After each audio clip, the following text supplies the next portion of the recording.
Throughout history, football fans love to debate who the greatest players are of all time. But when it comes to one position, there is simply no conversation. Jerry Lee Rice used his unrelenting drive and determination to become the greatest wide receiver the NFL has ever known. After being drafted by the San Francisco 49ers in 1985, he went on to set 36 NFL records, including total yards, games, receptions, and touchdowns. He's a 12-time All-Pro, 3-time Super Bowl champion, and a first-ballot Hall of Famer. But before he was a Super Bowl MVP, did you know he liked to catch and ride his neighbors' horses as a kid? Tried out for his high school football team as punishment for cutting class. Was part of a college offense nicknamed the Satellite Express. Today, I will do what others won't, so tomorrow I can accomplish what others can't. Please welcome Jerry Rice.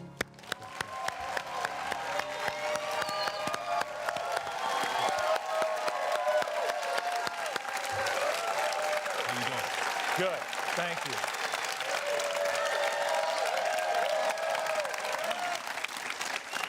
All right. How good was that? Oh, man, that's fantastic, You walk out to a standing O, and I kind of get the feeling looking at you right now, if you had to get open, I can still do it. What I know you can still do it.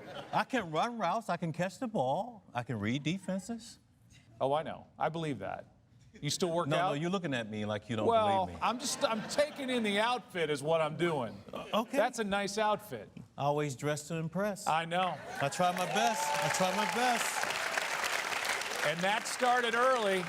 That started early. Not as early as 1962 in Crawford, Mississippi, but it started early. Tell me about life back then. Your beginnings, it's an incredible story.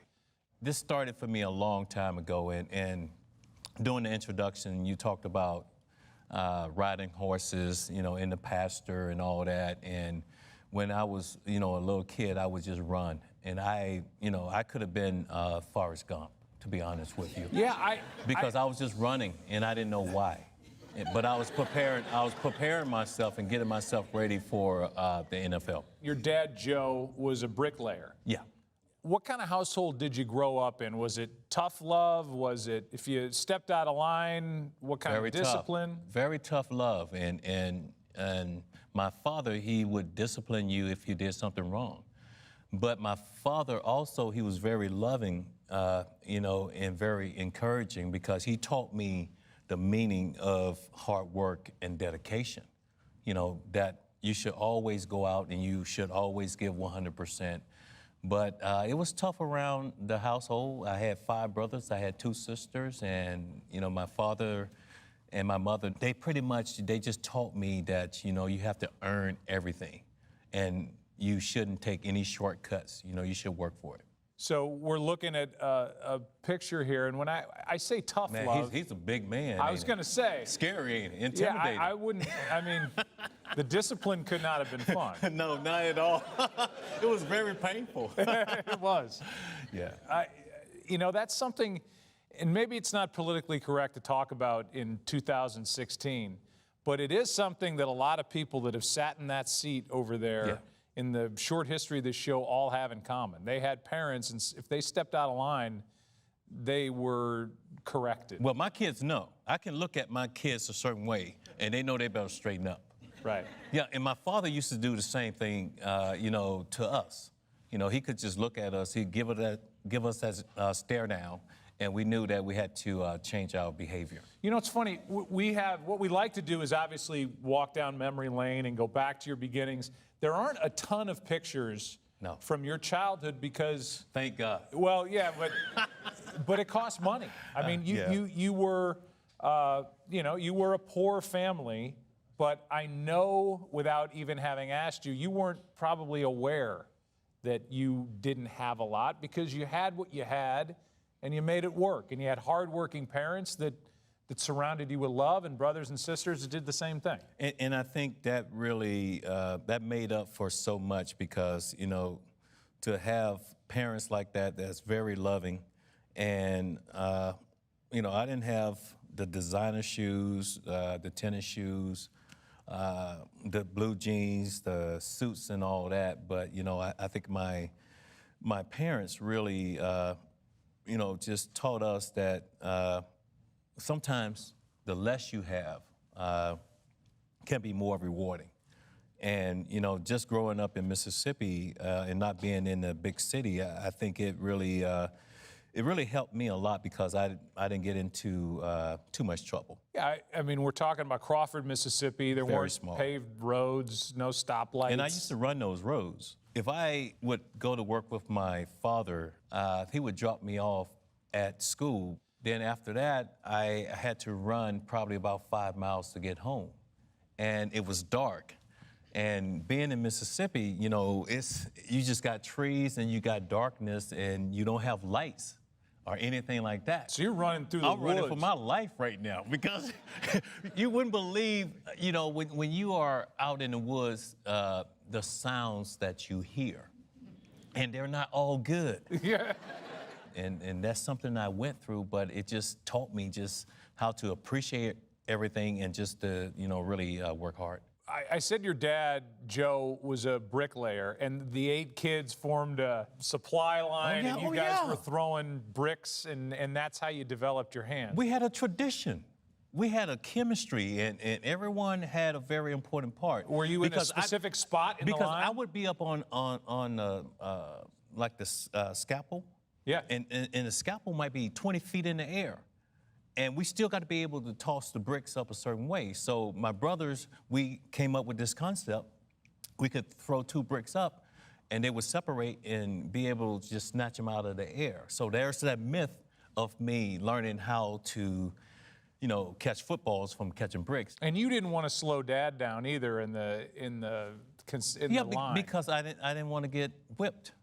I didn't want to get disciplined again. So, you know, because if I slowed my father down, and, you know, that took time away from the next job. So, you know, we all had a role to uphold, and we took pride in it, and we worked hard at it. But what about your mom? What's your relationship with your mom? Because I know your mom was protective of you. Well, my mom was very loving, and, you know, if anybody from this audience, if you came over to the house, she's gonna ask you what you want to drink, what do you want to eat, or anything like that. So she would welcome anyone in, even a stranger. But, you know, just watching her, I think it just taught me how to, you know, treat people. What'd you dream about being as a kid? I mean, what is a kid in Crawford? I wanted to be a professional football player. You did? Yeah, and my team was the Dallas Cowboys. Roger Staubach, yeah, Tony Hill, Drew Pearson, all these guys. And I remember, you know, that star on that helmet. And I said, that's wow. kind of cowboy country, isn't it, though, yeah, Mississippi? There's a lot of cowboy fans. It really is. So it's like I would watch them, and I would ask my mom and my father, I said, look, the only thing I want for Christmas is a football. Just give me a football, and that's it. So they would get me this football, and I would go outside, I would kick it around, I would throw it around with my brothers and my sisters. And yeah, but you weren't part of organized athletics, right? I mean, this was when you were young, it was playing with your brothers and your sisters, and that's it. I mean, it wasn't like, hey, you know, get the uniform ready yet until you started later when you hit high school. Yeah, you know, I sort of fell into football, and I was playing hooky one day. The principal noticed I could run really, really fast, and then he wanted me to go out for the football team. So I go out for the football team. I'm not the most gifted athlete, or I can't even compete with those other guys. But I felt like if I really work at this, you know, maybe I could have some success at it. And I just kept working, and I kept working. And another incentive that really pushed me is that I noticed I was a nerd the entire time I was in high school. I noticed the girls started liking me. All of a sudden, because I was becoming that football player, that guy, you know, in high school. And the more the girls liked me, the harder I worked. So that was my secret to success. So the greatest That was receiver it. in NFL history just did it to get chicks. Yeah. Joe, look, you got to imagine this. You got to imagine this. Okay. I'm this skinny guy in high school, and I had humongous hands. Right. I mean, just huge. People would notice my hands before, anything else.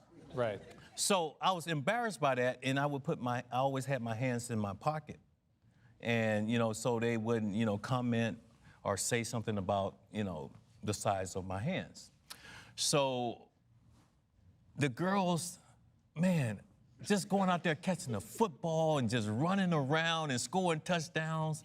I'm glad you didn't That's take a that big where incentive, I thought you were man. going to take it. No, I'm not going to take it there. All right. Were there major universities looking at you by the end of your high school years? Well, when I first came out, I got letters from all the major schools. But Mississippi Valley sent this one coach out to talk to me.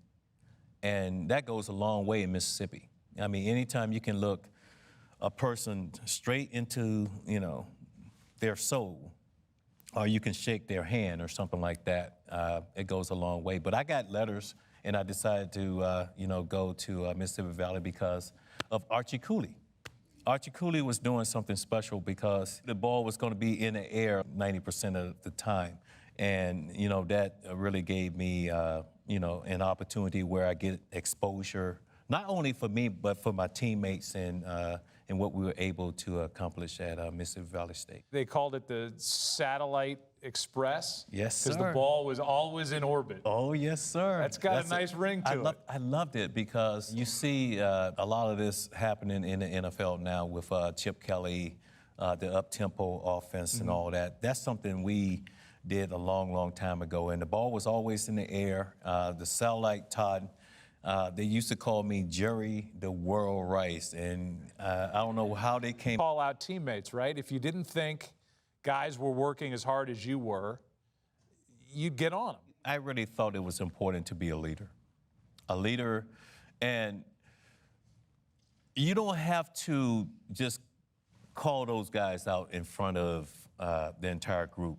You can just pull them aside and you can say, hey, look, we have an expectation here. And right now you're not living up to that.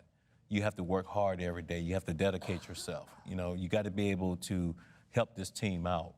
So I had my way of doing that, but it was important because of the way I practice every day. And if those players are looking at you a certain way, they really gonna try to follow in your footsteps. So every day, it was always 100%. I just felt like I'm destined for something. Somewhere in this time in your life, you and your brother Tom, who's 4 years older than you, make a pact that you're going to go to the pros. Yeah, Tom put that pressure on me to play professional football because Tom was playing at Jackson State University, and he was the center there. And he had a lot of success, but he came up a little short. And he said, "Look, you got to make it." So he just told me, just out of the blue, you got to make it, And I just felt that pressure. Well, I felt the pressure. I looked forward to it. I wanted that because I felt if I was successful and if I made it, I could make life better for my mom, my dad, and my brothers, my sisters, and that was it. 1985 draft comes around. Now, unbeknownst to you, the great Bill Walsh had been through Houston to play the Oilers with the 49ers and had seen you play. And you have this wide open attack at Mississippi Valley State. And here's Bill Walsh, the creator of this West Coast offense and quick hitters and almost like long handoffs. And he, in his mind, thinks, that's my guy. Yeah. So I want to ask you, going into the draft, you know how great you are. You have an idea. But are you aware that others know at the next level how good you are? What are your hopes for that draft? I felt I could get drafted, but I was not sure. Drafted in general? Just in general. And But you know, you have these guys and these players, you know, they have parties, they do all of that stuff, but I was way too nervous because I didn't want that disappointment just in case. So I was just with my brother in Jackson, Mississippi, Tom. The one who you made the pact with. And we sat there and we watched the draft together. And I just felt something was going to happen, but I didn't know what. And when I think San Francisco traded with New England to get down to that. move up. Yeah, to get down to that 16th spot, because I, you know, on the other hand, Dallas had the next pick. Right. So I'm thinking, okay, this would be like my dream come true. The Dallas Cowboys. I'm gonna get drafted by the Cowboys. Now this is heresy, by the way, for a 49er. I know. I'm gonna get drafted by the Cowboys, and then San Francisco traded with New England to get down to that 16th spot. Then they called my name, and it didn't register at first. You know, I was stunned. Then I get the call from the genius, Bill Walsh, and I hear that voice, you know, like, welcome to the San Francisco 49ers. Unbelievable. Unbelievable. But so now I'm like, okay, I just got drafted by the 49ers. They just won the Super Bowl against Miami at Stanford University. Joe Montana, Roger Craig, Ronnie Lott, all these great players. We talking about legends. We talking about guys that you know, had the rings, you know, Hall of Famers, all of that. So I was like, oh my God, I was terrified to death. Then going to the big city of San Francisco. I mean, from Crawford, Mississippi. Crawford, Mississippi. Imagine that. Well, I mean, how about the culture shock of being in San Francisco is one of the most, you know, forward cities, and it's one of the great cities in the world, let alone America. I got on the airplane. Scared me to death. I was like, oh my God, airplane? Because, you know, at Mississippi Valley, we went by bus everywhere. Everywhere we went. So was that your first flight? Yeah. It just scared me to death. It scared me to death. But then I flew into Oakland, California. Get off the plane. Oh my God. It's like cameras everywhere. Flashes. I wanted to turn around and go back on the plane and go back home. It was just like I had to adjust to so much. There was a fear there, wasn't there? And that's not a bad word, but you're a guy who wants to live up to expectations, and there is a lot of pressure and fear of failure. Yeah, because it's like once you get drafted in the first round, there's a lot of expectation. And if you end up being the bust, that's it. You know, that team, they can't recoup from that. So I had a lot of weight on my shoulders, and, you know, because I didn't want to let my family down, my parents, I didn't want to let Mississippi Valley State down. You know, Crawford, Mississippi, you know, Starkville, Mississippi, I didn't want to let them down. And of course, I didn't want to let the San Francisco 49ers down. You'd have a bout with the drops your rookie season. Yeah. I think 11 games, 11 Cried drops. like a baby. One of the headlines was snap, crackle, drop. I don't remember reading that one. Yeah, okay. I don't remember that one from summer. But you were a guy that did read. I mean, right? I'm talking about headlines and stuff that's said about you. Yeah. Some guys don't. You know, some guys in professional sports. They say they don't, but they do. They do. I would agree with that. But you were aware of that, and as you said, there's a game, I believe, against the Chiefs where you go in at halftime and you're in tears. Yeah, because I'm trying to find out, I'm trying to figure this out. Like, what is going on? You know how to catch a football, you know how to run routes. It's just something it's like a routine for you. Why are you dropping the football? And I think it was just trying to adjust to everything that was around me. You're thinking more than playing. So I was thinking instead of just playing football. And all the while, you're trying to earn the trust of Joe Montana. The legend himself. The legend who had just won a Super Bowl. And you know way better than I do, receivers, especially in today's game, you drop a few more, that quarterback's not going to go back to you. Yeah, and I put pressure on myself to try to catch everything from Joe. And It went opposite. I was dropping everything, and I said, eventually this guy is going to stop throwing me the football. So it was not like I was not working hard, but it was just not coming together. And I remember all my teammates. I remember Montana. I remember Bill Walsh, all those guys saying, look, man, just keep working hard. It's going to happen. Early interview, your first camp, they ask you, what do you hope to accomplish? And your answer is, I want to be the greatest receiver of all time. Now, I said it in my Mississippi accent. Let's hear it. Let me see, can I do it? I want to be the greatest receiver of all times. You sound totally different. I want to be the greatest receiver. I remember looking at that. I'm like, oh my God, Jerry, you just put more pressure on yourself. But that was just, that was just part of it. And looking back on that, I wanted to be one of the greatest football players ever. That was the main focus for me. So you believed it. And I'm not saying that because, I felt like that was something I needed to accomplish, but I just felt like that's something that kept me focused. And whenever I started having success on the football field or out putting up outstanding numbers, it was still that hunger, it was still that fear of failure that kept pushing me. So I don't say that because, I'm trying to, be cocky or anything like that. It was just something that motivated me to continue to work hard. You end up winning Offensive Rookie of the Year in 1985, so the year was still a great year. But it was. But you know what? I really looked at my rookie season and I felt like it was not a great year for me because I could have done better. And the next year, the numbers that I put up, and I would go back and I look at that year and I said, you know what? I could have done better. So it was like I never got to a point in my career where I felt like I had arrived and I could relax. I stayed hungry and I wanted more. 1986, you're training with Roger Craig on that hill. Yeah, the infamous hill. In San Carlos? Make you throw up the last 800 meters straight uphill.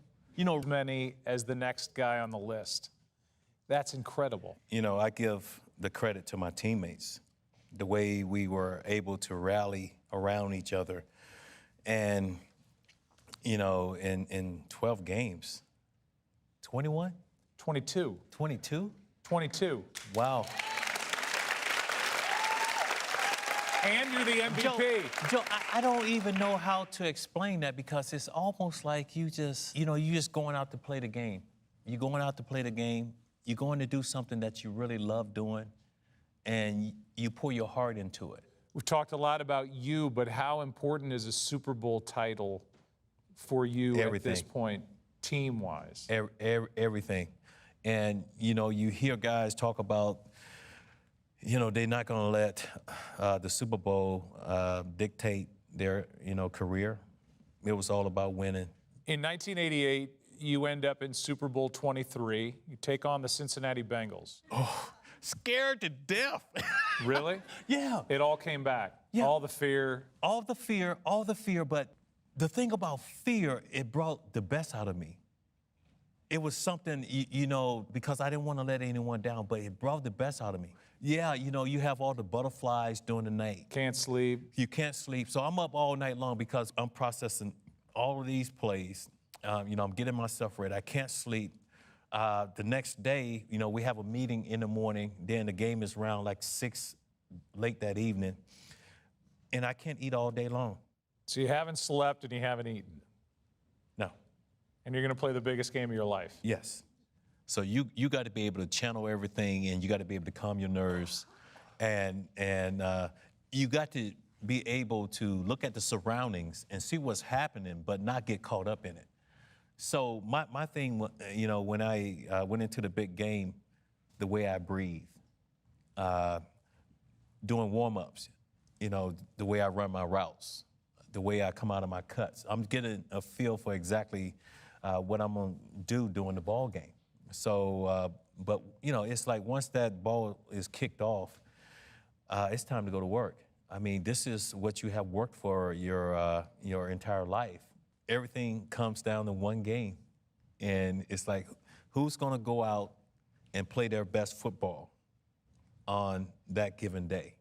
And I was one of those guys that I only knew one speed, and that was 100%. In Super Bowl 23. And Weiss has to shatter both reception and yardage records in Super Bowl history. Montana, touchdown, John Taylor. And that's it. The game is over. San Francisco. I love it. You were the MVP of that Super Bowl. 11 catches, 215 yards, a touchdown. We saw it in the highlight. How did your family react to Jerry Rice being a Super Bowl champion, a Super Bowl MVP? Oh, I go back to Starkville, Mississippi, Crawford, Mississippi, and I'm thinking, okay, the red carpet, everything going to be laid out for me and all that. No. Nothing Hey, Jerry, like that. how you doing? Hey, take the garbage out, okay? Welcome home. You know, for my family to have the opportunity to be a part of that. I was going to say, that's the back end of that promise, is you could buy your mom a house. Yeah, right? and I remember what that felt like, and till today, it was amazing, and it's something that is really hard to explain, because it's like your parents, they provide for you their entire lives. Now, all of a sudden, you're able to return that. And just to have her to, you know, be in her new home, also come to so many ball games, it's just something I'll never forget, you know. And like I said, even though they have moved on, you know, I still have all of those memories, you know, and it was just something special. After that win, Bill Walsh announces that he's burned out and he's leaving. Were you resentful at all that he walked away when he did? I just felt like it was like my father leaving, because we had such a great relationship. So in a way, I was a little angry. A little hurt? A little hurt also, because I think Bill could have stayed around a couple more years and won maybe 2 more Super Bowls. He regretted that. He just felt like he was burnt out, and he decided to walk away. And I remember in the locker room, he just broke down and started crying, you know, just like a baby, because he knew that was his last football game. How different was life under George Seifert? The thing about the coaches, they always want the players to take the team over. Now, the coaches can come up with all the plays, you know, get everything, you know, the way they want it to be. But now it's up to those players to go out and make it happen on the football field. So he was that type of guy. We had so many great leaders, and I think that's why we were able to, you know, go back to the Super Bowl. Which you did, Super Bowl 24. Now, before your first one, the year before Super Bowl 23, you couldn't sleep the night before the game. You couldn't eat. How was it the second time around when you're about to play the Broncos? Still the same way. The reason why it felt the same is because it meant something to me. If you ever go into a game and you feel like, hey, it's just a ball game, you should do something else. Let's take a look. Yeah. 2nd and 8. Typical 49er drive. 38 yards away.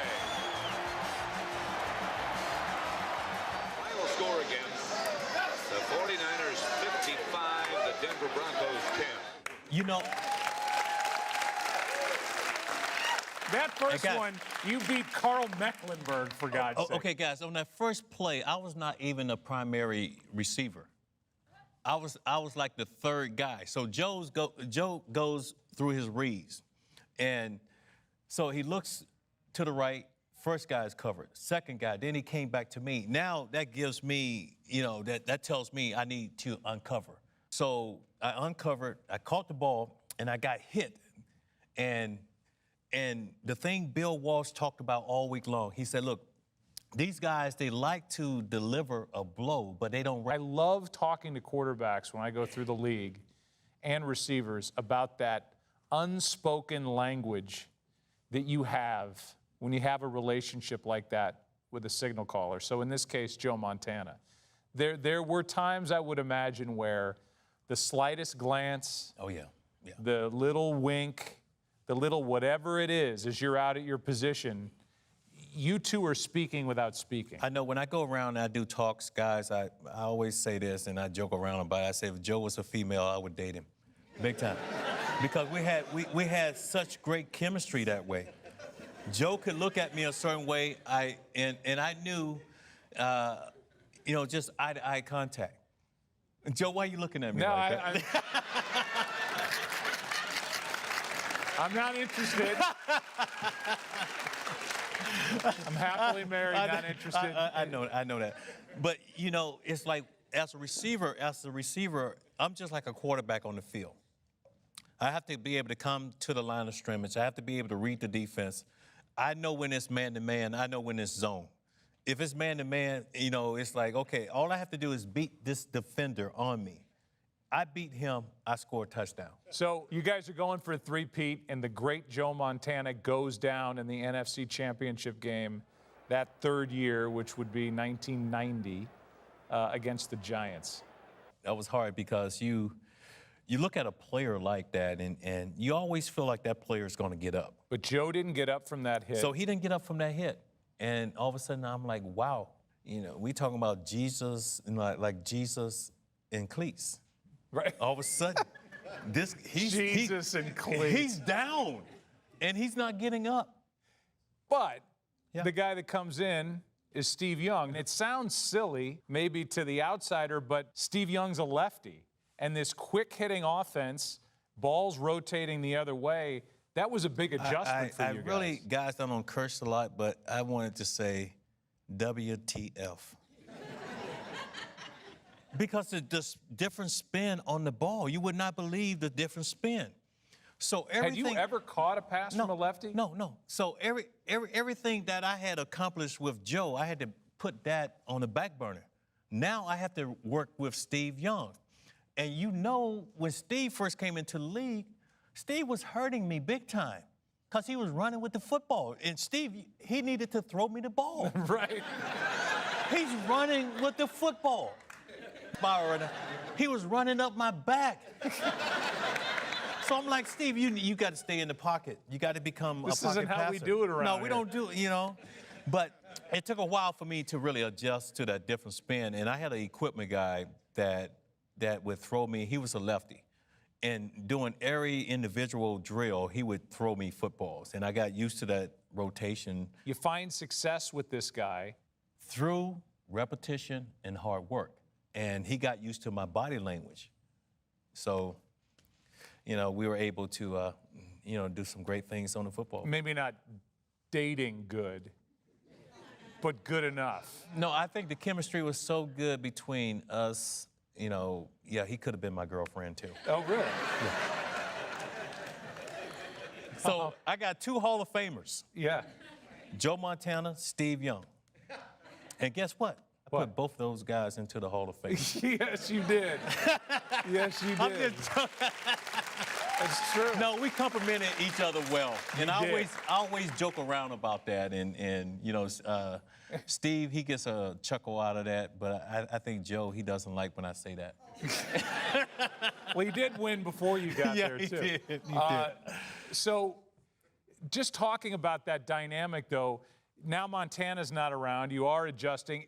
At that time, did you really step into the leadership role with this team? I know you're a leader in your own way from the beginning, but now the dynamic of the dynamic team, no longer Ronnie Lott is on his way out and Roger Craig is on his way out. Yeah, I think that leadership role is something you earn.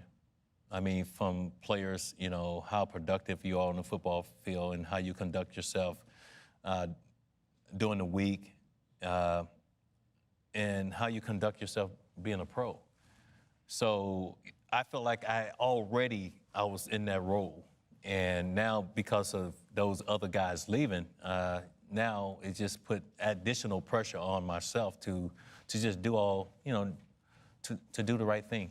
So you don't have Montana for 1991, but by 1992, Montana's ready to go. But the job is now Steve Young's. And for those of us on the outside, we're thinking, okay, Steve Young's really good. Yeah. I mean, really good. Hall of Fame good. So where you going with this? You did say publicly you did back Joe Montana to get his job back. I think you should never lose your job to an injury. So I felt like, he should have had the opportunity to come back and fight for his job. I know this. Yeah. I work with Troy Aikman, and you guys ended up meeting them in the playoffs. And Aikman said, because Montana got in a game late in that year, and Montana looked like Joe Montana. And he said he and the rest of his teammates were thrilled that Joe Montana stayed over there while the game was being played over here. Yeah, we didn't like those Cowboys no matter what. Though. Yeah. It's like... So just to talk about this rivalry, this is one of the real glory times in the NFL. As somebody my age watching, you guys play the Cowboys, it felt like every year. I mean, they got you in '92, and I know.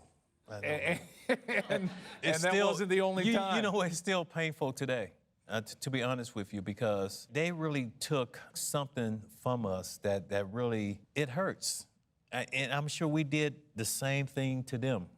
But it was one of those rivalries where that it was so intense. It's like, it's one of those things, I'm not a very nice guy. I'm gonna be honest, I'm not very nice after Thursday. Because I'm getting ready to do battle. And it was that type of rivalry with the Dallas Cowboys. And I remember them saying, how about them Cowboys? I used to hate that. That's little Jimmy. I used to hate it. Whenever I heard it, how about them Cowboys? Dallas, as you can see, has ruined some great San Francisco dreams in the past. We will win the ball game, and you can put it in 3-inch headlines. We will win the ball game. I think that Jerry Rice, he's had enough talk about the Cowboys being America's team. Well, he admittedly says that he's been thinking about this rematch. Here's Aikman. In and Smith, he'll walk in. How about them Cowboys? Thanks a lot, Joe. That's not me. That's them back there pulling strings. Joe, I can't believe you just did that to How me. about them Cowboys? Oh, my God. So you lose to them in 92, 93, and 94, you get Deion Sanders.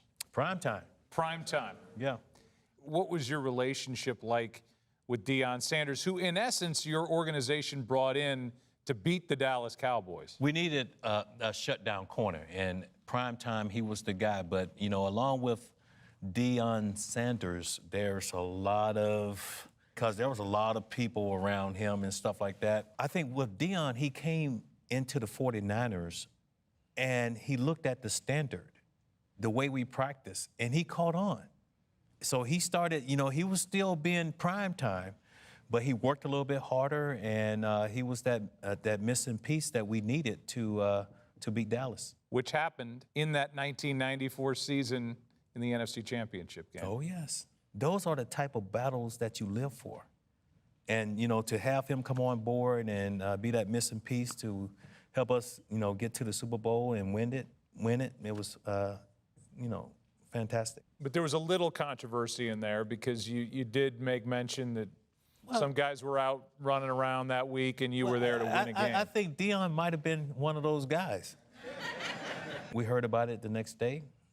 George Seifert and the coaches left the room, and they decided to just let us just deal with it. So there was some very bad words spoken, I mean, during did that it meeting. get hot? Oh, yes. It got very confrontational. But it got physical? But it got us focused again. Wait, and ready. did it get physical? It got us focused and ready again. It got us focused and ready again. Yeah, see there? That's what I'm talking about. That's the lefty. The lefty took care of you. Yeah, you know what? Steve really did, but I played that game, the entire game, with a separated shoulder. But I think because of my work ethic and how I had trained myself, I was able to block all of that out and still stay focused on what I needed to do to help my team. Any truth to the rumor that I'm starting right now that Deion Sanders separated your shoulder the night before? No. Joe, this is so funny because there was a moment during that football game where my jersey reached up or anything like that, and he walked over and he put it back up for me. That was a small thing that he did, like, I got you, or I heard you.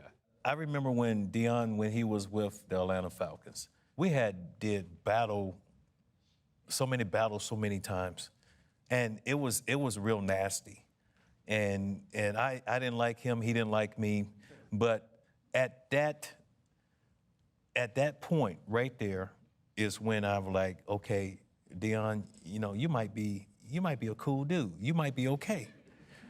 When he helped me to, put my jersey back up and stuff like that, and after we had resolved everything that had happened a couple days before, and when we won the Super Bowl, I congratulated him, he congratulated me, and I told him, hey man, I really appreciate you. And then he went to Dallas. Then he went to Dallas. So here we go again.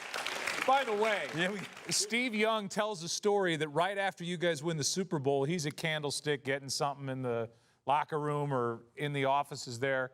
He looks out and you're running pass patterns on the field days or the next day after the Super Bowl. What's wrong with that? Absolutely nothing, but you're a freak. I'm getting ready for the next Super Bowl. I'm getting ready for the next season. And this is what I do and what I love doing. That brings us to this quote on the wall. Today I will do what others won't, so tomorrow I can accomplish what others can't. That speaks directly to that. It does, and it's everything that I live for. I mean, whatever endeavor that I'm doing, I'm gonna outwork you. I might not be the best, I might not be the most gifted athlete, but I'm gonna pretty much outwork you, and you have to earn it. That's it, the bottom line. In 1994, you pass Walter Payton, Jim Brown for the all-time touchdown. Man, I'm the total. man. I'm the man, boy.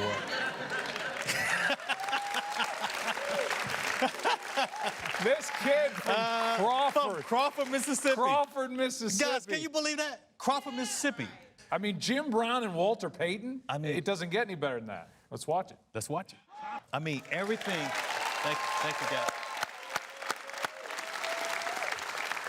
Everything we have worked for, it comes down to that one play.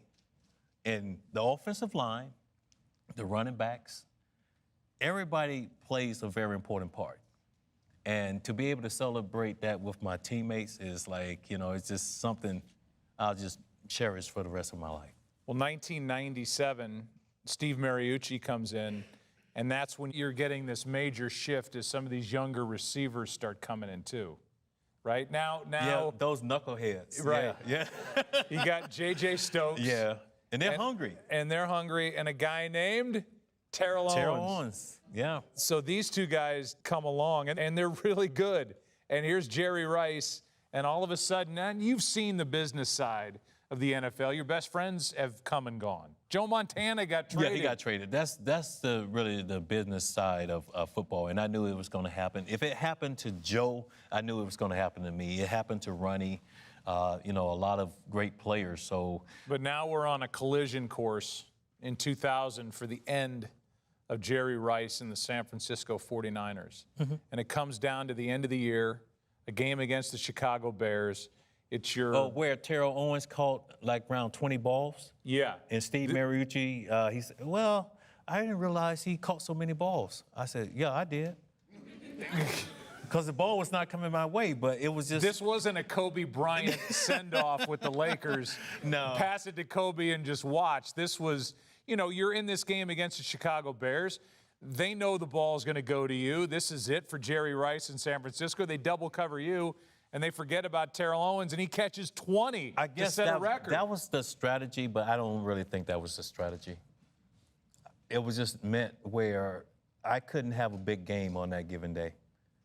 Because if I had a big game, then it would have been like, why is this guy leaving San Francisco? So you think you were held back in that game? So everything happens for a reason, but that opened up, you know, some new opportunities for me because I was able to go across the bay to the Oakland Raiders. And you played well. You went to the Oakland Raiders, and you were a part of a team that in year one, you have 83 catches, you have over 1,100 yards, you have 9 touchdowns. You break Walter Payton's all-time yardage record in NFL history. I did? Yeah. Oh, I didn't know that. You know, really? Really? That's unbelievable, man. I'm always shocked, to be honest with you. Even though let me see, I think you said 36, a whole 36 records? Yeah. 1,549 receptions, 22,895 yards, 208 touchdowns. See, I remember what I want to remember. There are details that are gone, but not those. You go to the Super Bowl. Yeah. I mean, this is not just Jerry Rice That world. hurt me. That hurt me. You go to the Super Bowl and come close.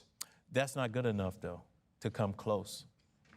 That's not good enough. And I really wanted Tim Brown to get a ring. As you look back, are there any regrets? No. I poured my heart out on the football field. I always gave 100%. It was about the fans and my teammates. It was not about the individual awards or the accolades and all that stuff. I enjoyed just being on the football field, and if I was able to really touch some lives on that given day of those fans that's watching football and all that, I felt like I had did my job. What fans should know, and if they don't, and I'm sure you're aware, that when players are eligible for Hall of Fame voting, it's writers in a room, media personnel in a room, and a name will come up, and then a discussion will ensue, and I don't care who you are, the greatest players in history, somebody has a negative thing to say. And it becomes kind of a verbal tug of war trying to get these guys into the Hall of Fame. Somebody makes a presentation. And when your time came, your presenter, Nancy Gay, stood up, and it was her turn to present, and she said, "Jerry Rice," and sat down. There was no argument. That's all she did? That's it. Jerry Rice. End of story. Wow.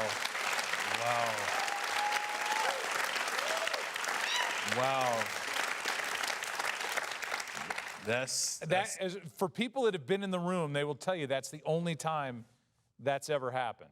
Wow, guys, I don't even know what to say, to be honest with you, because, wow. I can't believe, that's all she said? That's it. That's all it took. Jerry Rice. She said Jerry Rice? Here's my argument. She like Jerry Rice. She like Jerry Rice and just dropped the mic. Huh? Yeah.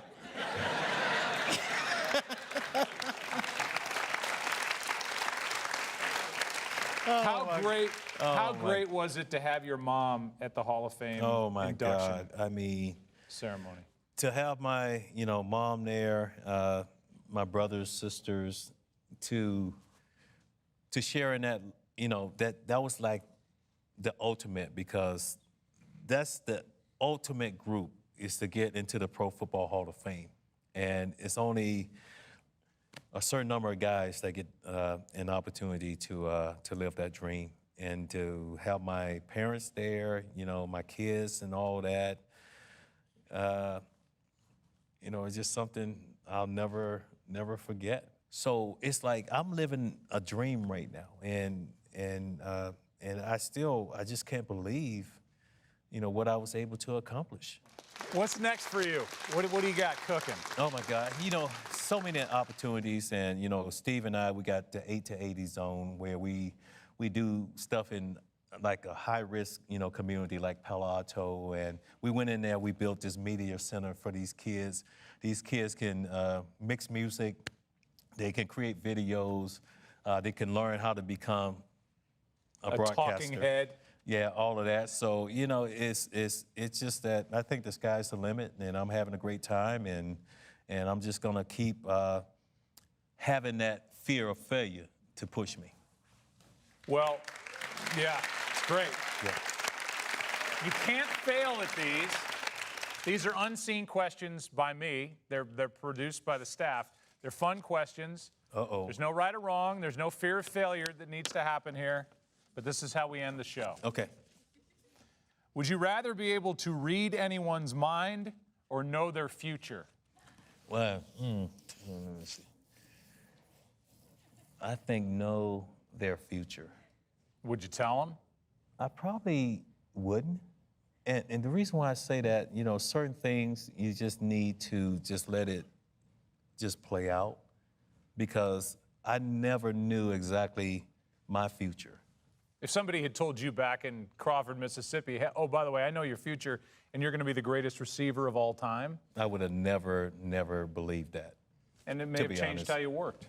So, who knows? I think things happen for a reason, and probably I wouldn't tell them.